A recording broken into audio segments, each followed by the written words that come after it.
evening to everyone. Um, just want to start out by saying welcome to the American Heroes Group YouTube channel, and want to specifically thank them for the invite tonight to have this conversation around health. You all bear with me for these next uh, 25 or so minutes. I'm used to having plenty of conversations, just not maybe directly as we're having them and just me talking without a bit of feedback. So, my name is Sadeek Colquitt. I am a resident of Chicago. I am the founder and director for the Plant Base Afrikan Center for Nutrition. And I am happy to be with you this evening so that we can, at least, I know for many people, it's not a start because there is a health conversation going on in some corner of America, in most major cities. And depending on where you are, your age, your background, and where you are currently in your life, it can either be a small part of the conversation or a large part of the conversation. I am a nutritionist, and I have been in directly and directly working with food and nutrition for the last 24 years. So, give you a little background. I am actually, or um, I was, my health journey started at the age of 29. So I tell a little bit about myself just so you can know. I was diagnosed with high blood pressure, and I was also about 284 pounds. So I went to the doctor, and the doctor looked at me and she said, "Mr. Colquitt, you have a bit of high cholesterol and high blood pressure, and I'm just going to write this prescription for you, and you will have to potentially take these meds for the rest of your life." And I'm really grateful for the way she said that, because when she said for the rest of my life, it really jarred me in a way. And I left the doctor's office and I said, man, I don't think I want to do that. So I started looking into ways to actually decrease or mitigate my blood pressure through diet. And just to give you a reference, I grew up in a African American household on the south side of Chicago. Both of my parents were from the South, so I'm a first generation Chicagoan, meaning our tables were filled almost every day with home cooked meal. And at that point, it was mac and cheese, pot roast. If it was a holiday, it was ribs, ham. There were greens, green beans, and I could just go on and on and on. And matter of fact, as a child, macaroni and cheese was one of my favorite dishes, actually until this day. So that's the way I was born and raised. I was not acquainted with what it meant to actually have a diet that did not have animal products or meat. So when I began my research, it was really interesting for me to come across vegetarianism or veganism. And I had a friend take me to a vegan restaurant on the South Side. And I said, let me give it a try. And I began changing my diet at 29. And after about 6 months, I had to return to the doctor with a follow-up appointment. And upon that return, my blood pressure had decreased and had gone all the way back to the level it was when I was 18, because I had begun taking certain products and certain things out of my diet. I was moving toward a plant-based diet. And so in the next couple of months, I fully made the transition. And so I've been in the plant-based food world since I was 29. I turned 53, my birthday, telling my age. But at 53, I have never been diagnosed with a chronic illness. I've never taken a prescription medication. And all of my levels remain either in range or below what the average American range is. I say that to say what I do for a living is not merely based upon what I have done with others, but what I have done with myself first, and then how that has grown over the years. So about 10 years ago, I founded the Plant Based Afrikan Center for Nutrition. Went back to school to become a certified nutritionist. I'm also a certified urban farmer because my personal theory was we need to see nutrition and health from the plant to the plate. So that being said, what we do is we help people mitigate lifestyle diseases. And so lifestyle diseases are diseases like heart disease, diabetes, Alzheimer's, dementia, high cholesterol, high blood pressure. As a matter of fact, these diseases affect over 50% of America. So you have, when you go, you can Google and research, and some start at 61 to 62% and can go as high as 70% of statistics that show that Americans, for the majority, right, 60 to 70%, are on at least one prescription medication. And you can go through, you can think about family, you can think about friends, and we know that these stats are actually true. They especially ring true in the African American community. And so at the Plant Based Afrikan Center for Nutrition, we are dedicated to disease mitigation, right, where we either help you stop, arrest, or mitigate your proximity to disease. So we have worked with people over the years, over the past decade or more, in reducing their high blood pressure or totally getting them off medication. We have helped walk people back 100% from type 2 diabetes because there's more than one type. We have help people drop their cholesterol back into normal levels after battling it for more than 20 years. We've helped people who are straight out of open heart surgery and working to reduce their hypertension and put their body in a healing mode. So that's what we're dedicated to. We also teach. We teach nutrition. We teach disease mitigation. And the number one thing that we work with individuals, organizations, and educational institutions to help people understand is that 90% of the disease we experience in America, in particular the Western world, is actually optional based on what you are putting in your mouth and what you consider to be food. Our latest conversation is framed around what food actually is. And so if you were born and raised in America, there are plenty of things that we call food that actually are not food. And so what we have over the last year and a half been traveling the country, starting in Chicago. We just left Washington, D.C. We've been to Cleveland, Atlanta, scheduled out to California, and just traveling different organizations 2 or 3 times here in Chicago, discussing and educating audiences on what food actually is, what food is biologically, what food is from a chemical and a biological perspective. There are a couple of, I want to back up for a second. There are a couple of quotes that I usually like to start the conversation with. And so one is from the White House Conference on Food, Nutrition, and Health. And here's what they had to say from the White House. No other area of the national health probably is as abused by deception and misinformation as nutrition. Many travesties cheat the public of enormous sums of money and of good health as well. Okay, so that's from the White House Conference on Food.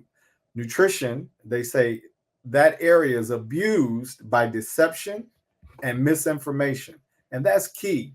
The reason it's key is because they state that one of the factors is deception, meaning that there is deliberate and intentional misleading information given to the American public.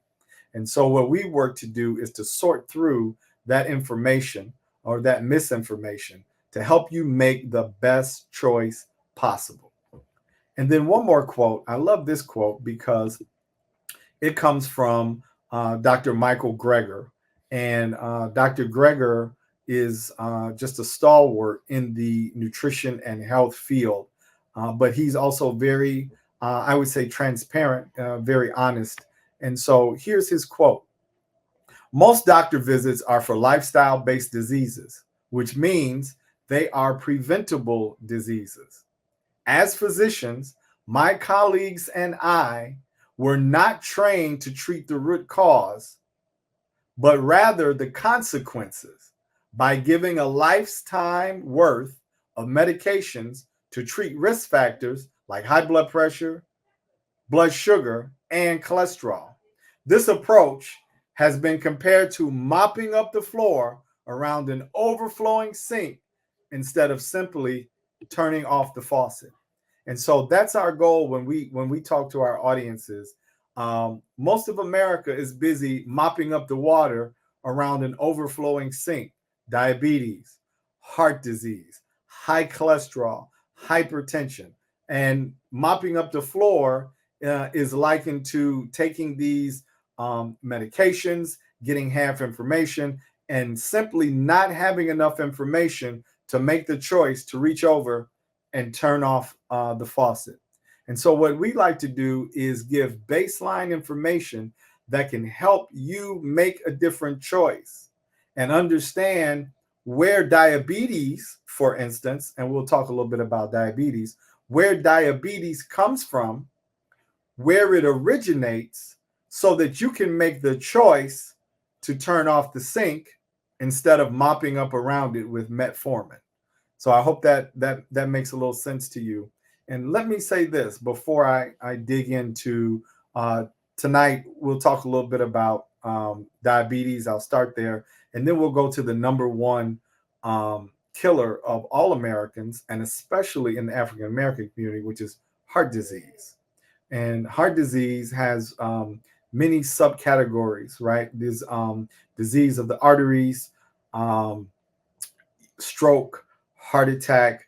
We talked about hypertension, aneurysms. It also can lead into Alzheimer's and brain disorders. But want to start with diabetes by saying what I'm going to say to you is not to convince you or tell you what you should eat.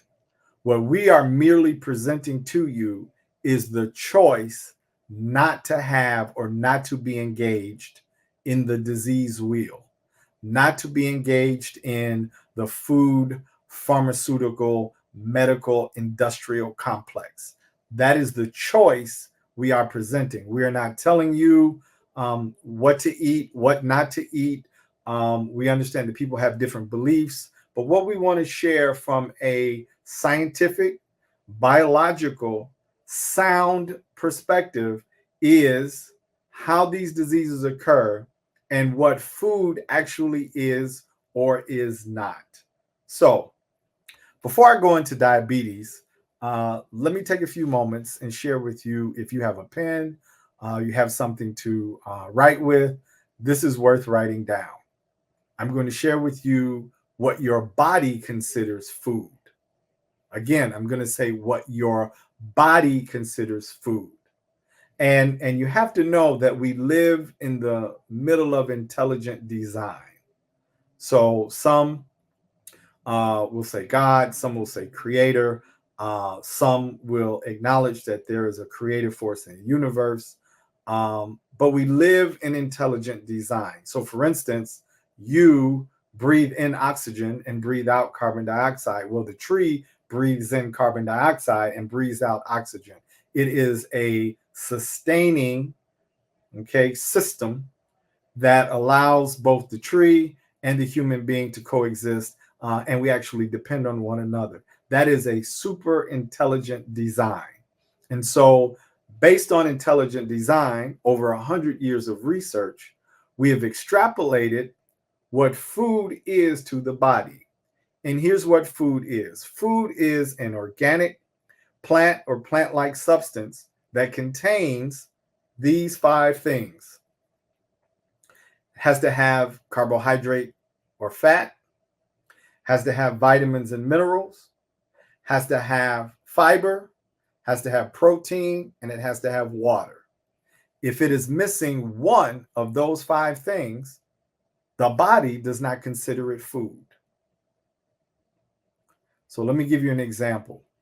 If you're listening out there and you have your phone, the 4th thing I mentioned was fiber, right? So it's carbohydrates and fats, have to have vitamins and minerals, okay? You have to have protein, and you have to have fiber, and then water. But I want to talk about fiber. Why does food have to have fiber? If you were to Google right now the percentage of America that's fiber deficient, you would come up with an answer that would say 95 to 97% of America. 95 to 97, right? 95 to 97% of America, 325 million people, are all fiber deficient. Then if you went further and you Google the diseases, right, that stem from fiber deficiency, you'd find a list anywhere from 5 to 15. And in the middle of those top 5 to top 10, you would find heart disease, cancer, diabetes, hypertension, and the list goes on and on and on. Therefore, we can intelligently deduce that a food source in an intelligent design would have to have fiber. So this is the number one reason when we start talking about, and the definition that I'm giving you lives beyond titles, or lives beyond veganism. It lives beyond vegetarianism. It lives beyond these lifestyle labels that we give to each other.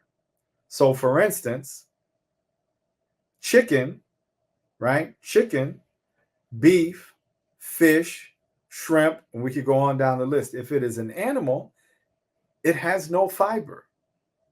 There is no fiber in the animal world, right? A fish has a skeleton, right? Cow has a skeleton, right? Chicken has this is how they keep their bodies together. The only place you find fiber is in the plant world, right? Plants, trees, your vines, the vines that your cucumbers grow on, your plants stand up when they grow in the soil. They do that through their fibrous content, and that fiber is necessary for proper gut health, for proper removal of waste from the body.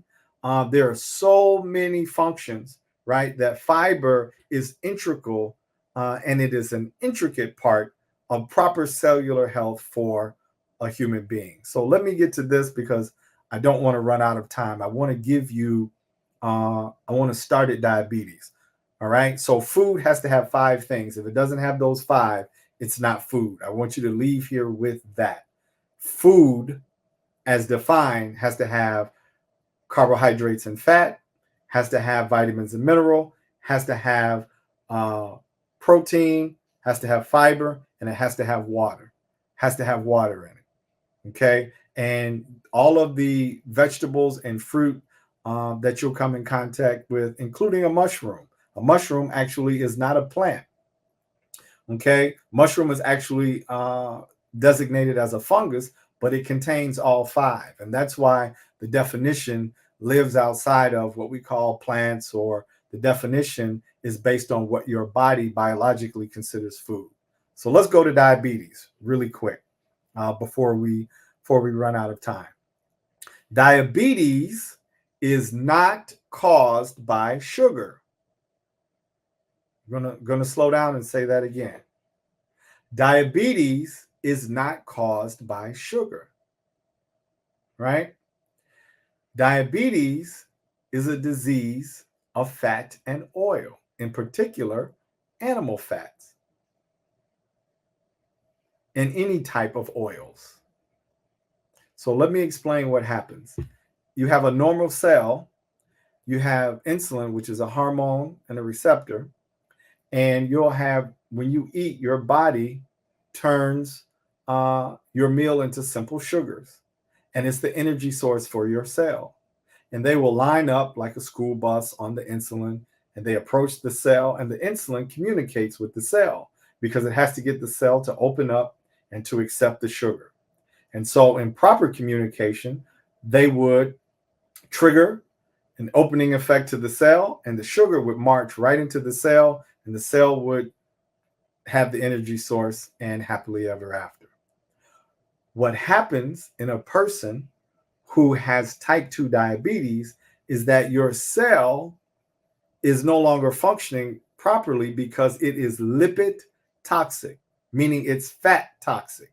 So the saturated fats, the trans fats, the things that we're eating, the catfish, the fried chicken, the French fries, the potato chips, those things that are deep fried, right? The oils, right? The animal fats, the cholesterol, they all fill up the cell. Once they fill up the cell, right, because the fat's spilling over, it's in the cell, you eat, the sugar lines up, right? It's on the insulin, but the insulin can't communicate with the cell because the cell is gummed up, right? Just like your lock freezes in the winter and you can't get the key in, it's the same thing with your cells, okay? And so once your insulin cannot communicate with the cell, you are said to be insulin resistant, okay? But the insulin resistance is caused, again, by the animal fats and oils that are gumming up your cells. So the sugar has to be let go of, can't go into the cell, so it's let go of in the bloodstream, and you are said to have high blood sugar. But high blood sugar is a result of, it is not the cause of, it is the result of the fat and the oil in your cells.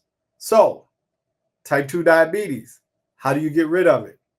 You stop eating the food that is putting the oils and the fats into your cells. You clean those cells out, and then your sugar will go into the cells, come out of the bloodstream, and we can let the bloodstream begin to heal.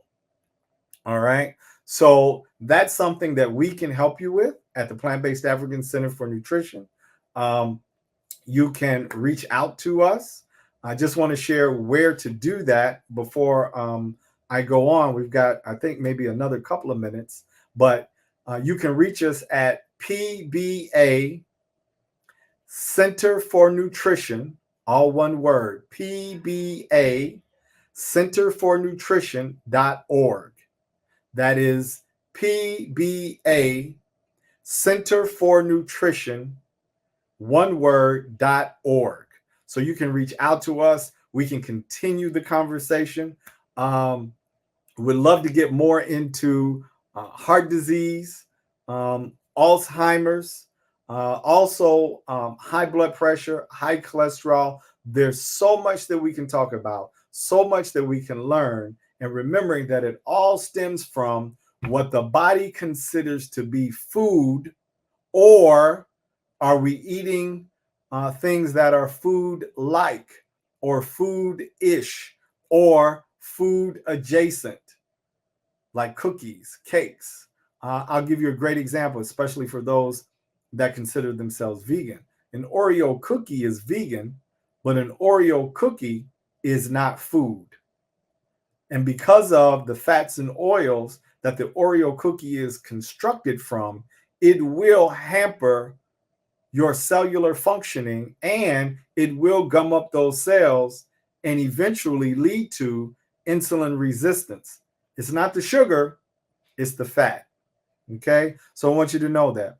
And likewise with heart disease, okay, it's a disease of a buildup of cholesterol. So I want to share this fact with you. Cholesterol is necessary for the body, and your liver makes all the cholesterol you will ever need. I'm going to say that again. Cholesterol is necessary, and your liver makes all the cholesterol you will ever need.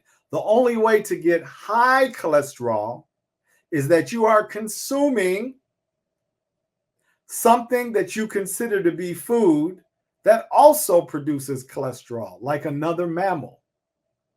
So on top of your perfectly calibrated cholesterol level, if you consume an animal whose body also makes cholesterol, and over time that builds up, your body can't effectively get rid of it, you will have high cholesterol.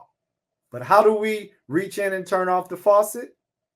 Stop putting the extra cholesterol into our body. Go back to what the body considers to be food, right? We got to have carbohydrates and fats. We've got to have vitamins and minerals. We've got to have protein, fiber, and water. Go back to that, those 5 things, and you can begin to decrease your cholesterol level. You can clear out your arteries. You can also walk back from diabetes, and you can make a choice not to be a disease victim. Thank you for your time. Hopefully, I'll see you again.